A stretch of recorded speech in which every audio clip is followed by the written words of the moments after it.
Good morning students, class 11th। कैसे हैं आप सब? I hope you all are well. और आज हम चैप्टर पढ़ने जा रहे हैं बुक आरो भाग 1 से गद्य भाग का मियां नसीरुद्दीन, और इसकी लेखिका है कृष्णा सोबती। पाठ पढ़ने से पहले हम लेखिका के बारे में जान लेते हैं। लेखिका कृष्णा सोबती का जन्म 1925 गुजरात, पश्चिमी पंजाब, जो कि अब वर्तमान में पाकिस्तान है, यानी कि अब वो पाकिस्तान में है। इनकी प्रमुख रचनाएं हैं जिंदगी नामा, दिलो दानिश, ए लड़की, समय सरगम, ये क्या है इनके उपन्यास हैं। डार से बिछड़ी, मित्रों मरजानी, बादलों के घेरे, सूरजमुखी अंधेरे के, ये इनके कहानी संग्रह हैं। हम हशमत, शब्दों के आलोक में, शब्द चित्र संस्मरण। शब्द चित्र से मतलब है शब्दों के माध्यम से एक चित्र प्रस्तुत किया गया है, एक कहानी को लिखा गया है, एक लेख को लिखा गया है। संस्मरण मतलब जो घटना कभी घटी थी वो लेखिका के दिलो दिमाग पर थी, तो वो संस्मरण और शब्द चित्र। प्रमुख सम्मान, साहित्य अकादमी सम्मान, हिंदी अकादमी का शलाका सम्मान, साहित्य अकादमी की 72 सदस्यता सहित अनेक राष्ट्रीय पुरस्कार इन्होंने प्राप्त किए। इसमें 72 शब्द जो आया है, 72 शब्द का अर्थ है अधिक महत्वपूर्ण या श्रेष्ठ।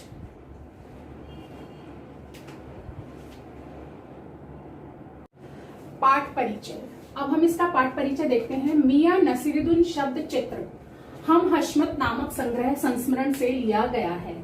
हम हशमत नामक जो एक संस्मरणात्मक रचना है लेखिका द्वारा लिखी गई, वो जो है शब्द चित्र के माध्यम से इसे उकेरा गया, वहां से उसे लिया गया। हम हशमत नामक संग्रह से लिया गया, जिसमें कई पीढ़ियों से नान अर्थात रोटी बनाने का कार्य करने वाले मियां नसीरुद्दीन के व्यक्तित्व, रुचियों एवं स्वभाव को शब्दों के माध्यम से उकेरा गया है, यानी कि शब्दों के माध्यम से समझाया गया है, बताया गया है।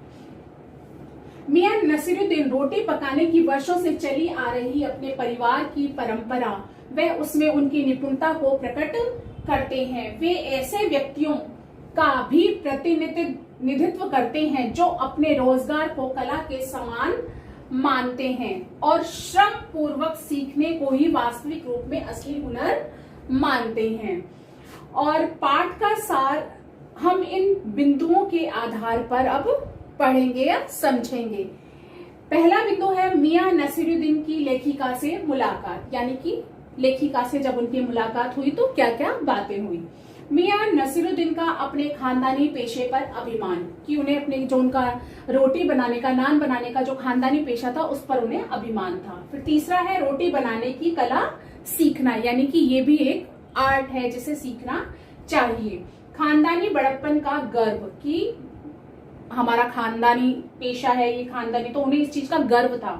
शौक एवं कद्र के अभाव का दर्द, कि आजकल जो है लोग ऐसे कामों की जो है कद्र नहीं करते, ऐसे लोगों की कद्र नहीं करते, तो इसका उन्हें बहुत अधिक दुख होता है मियां नसीरुद्दीन को।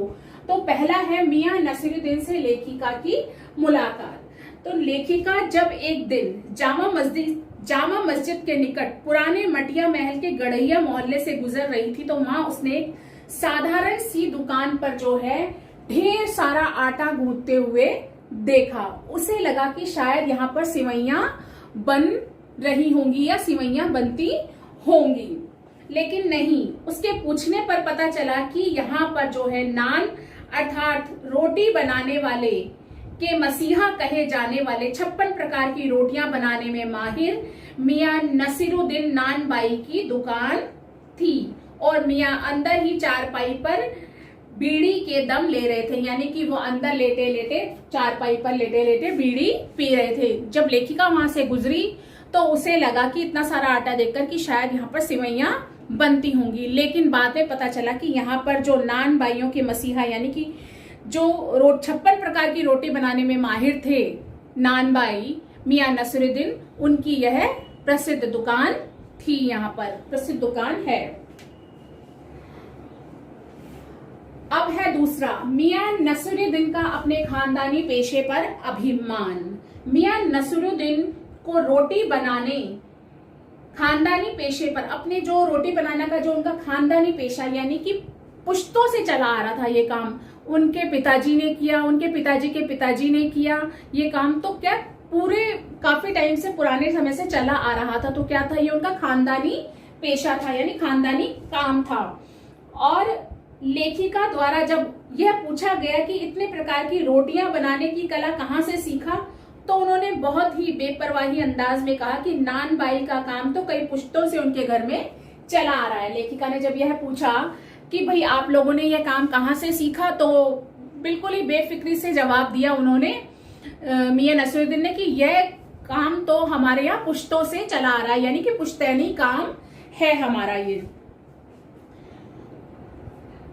नसीरुद्दीन अपनी खानदानी शान का एहसास कराते हुए उन्हें यह बता रहे थे कि वालिद मियां जो उनके, मतलब उनके जो पिता बरकत शाही गड़ैया वाले नान बाई के नाम से मशहूर थे, और उनके दादा साहिब मियां कल्लन भी बहुत ऊंचे दर्जे के नान बाई थे। उन्होंने अपने पिताजी और दादाजी का नाम बताते हुए कहा कि वे मशहूर नान बाई थे, यानी कि रोटी बनाते थे, रोटी बनाने में माहिर थे।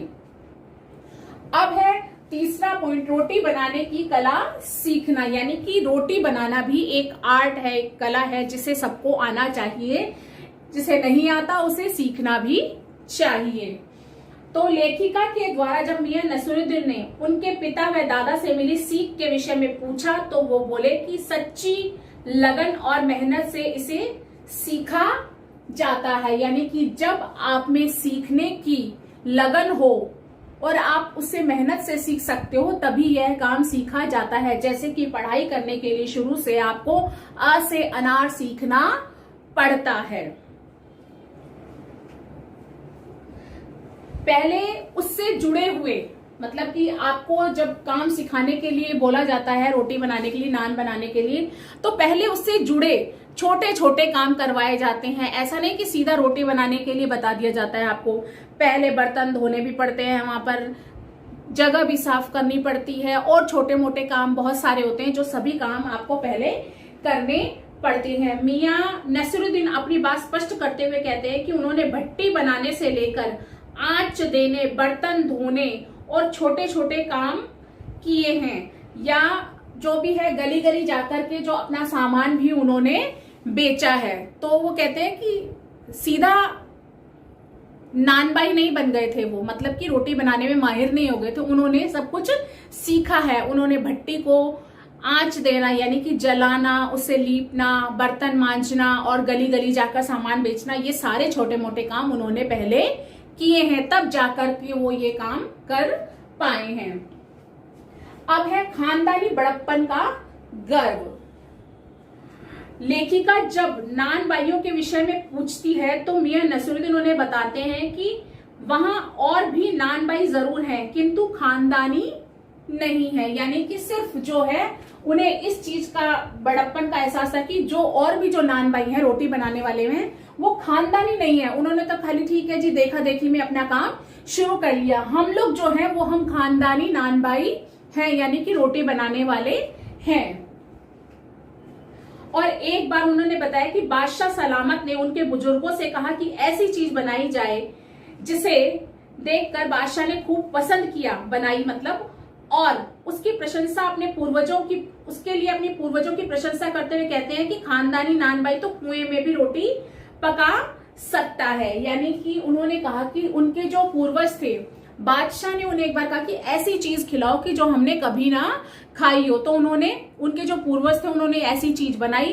तो उन्होंने कहा कि क्या बनाई, उन्होंने इस चीज का नाम नहीं बताया और कहा कि हमारे पूर्वज तो ऐसे थे कि जो कुएं में भी रोटी बना सकते थे।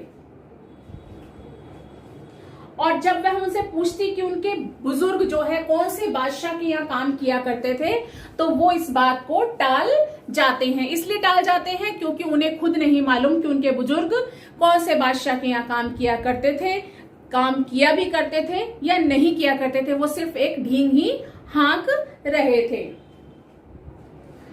लेखिका के बार बार जब पूछने पर अंत में उन्होंने खींच कर बोला कि आपको कौन सा उन बादशाह के नाम चिट्ठी पत्री भेजनी है जो आप इतनी जांच पड़ताल कर रही हैं। इसलिए उन्होंने अपनी बातों को में उनको टाल दिया। फिर है शौक एवं कद्र के अभाव का दर्द। तो लेखिका से पीछा छुड़ाने के लिए मियां नसीरुद्दीन ने बब्बन मियां को भट्टी सुलगाने का आदेश देते हैं, यानी कि उनके यहाँ जो लड़का होता है उसे वो कहते हैं, लेखिका जब उनसे प्रश्न पूछती है तो वो परेशान हो जाते हैं, खींच जाते हैं, बहुत ज्यादा परेशान हो जाते हैं। तो वो कहते हैं कि बब्बन जो उनके यहाँ लड़का काम करता है उसे कहते हैं भट्टी सुलगाओ, यानी भट्टी सुलगाने का आदेश उसे देते हैं। लेखिका उनके बारे में जानना चाहा तो वो कहते हैं कि उनके कारीगर हैं, मतलब लेखिका ने बब्बन के बारे में जानना चाहा तो उन्होंने कहा कि ये उनके कारीगर हैं, यानी कि ये भी यहाँ पर रोटी बनाते हैं। लेखिका उनके छुपे हुए गुस्से को देखने के बाद उन्होंने जो था वो विचार त्याग दिया कि कारीगरों के विषय में बातें करने लगती है। और मियां नसीरुद्दीन उन्हें बताते हैं कि उन्हें 2 रुपए मन आटे की 4 रुपए मन मैदे की मजूरी देते हैं, यानी उन्हें मजूरी कितनी मिलती है, आटे के लिए 2 मन आटे के लिए 2 रुपए और 4 मन मैदे के लिए उन्हें 4 रुपए मिलते हैं। लेखिका द्वारा रोटियों की किस्में जानने के लिए पूछे गए सवाल पर उन्होंने क्या जवाब दिया, उन्होंने जवाब दिया कि बाकर खानी, शीरमाल, ताफतान, खमीरी आदि रोटियों के नाम जो है उन्होंने फटाफट गिनवा दिए। और तुनकी नामक रोटी की तारीफ करते हुए बोले कि ये रोटी तो पापड़ से भी बहुत ज्यादा महीन होती है, महीन मतलब पतली होती है और खाने में बहुत ही स्वादिष्ट होती है। और उन्होंने कहा कि पिछले जमाने में लोग जो है खाना पकाने का शौक रखते थे और खाने का शौक, आजकल ये शौक जो है मरता जा रहा है। आजकल के लोगों को उन चीजों की कद्र ही नहीं है, इस चीज का उन्हें बहुत दर्द रहता है, यानी कि वो इस चीज से बहुत अधिक दुखी होते हैं कि जो कला है इसकी कद्र करने वाला आज कोई भी नहीं है। आज के जमाने में तो भारी एवं मोटी तंदूरी रोटी का बोलबाला है, क्या बनाएं और क्या खिलाएं। मतलब कहते हैं कि आजकल जो रोटी बनानी है वो तंदूरी और मोटी रोटी का बोलबाला है, किसी को इन रोटियों से क्या मतलब, क्या बनाएं और क्या खिलाएं। तो इस पाठ में हमने जाना मियां नसीरुद्दीन के व्यक्तित्व, रुचियों, स्वभाव के बारे में, उनकी रोटी बनाने की वर्षों से चली आ रही अपने परिवार की परंपरा और निपुणता को प्रकट करना, किस प्रकार से उन्होंने उसको अभी तक कायम रखा है, इसके बारे में हमने आज इस पाठ में जाना। और इस पाठ के माध्यम से हमें एक संदेश और मिलता है कि हम जो भी काम करें ईमानदारी और परिश्रम के साथ करें। हमें जो काम करना है ईमानदारी और परिश्रम के साथ करना चाहिए। कोई भी काम जो है छोटा या बड़ा नहीं होता है। हमें प्रत्येक कार्य को दिल और लगन से करना चाहिए, मेहनत से करना चाहिए और परिश्रम से करना चाहिए। कोई भी काम करना छोटा या बड़ा नहीं होता। यह हमारी सोच ही उस काम को छोटा या बड़ा बनाती है। Thank you.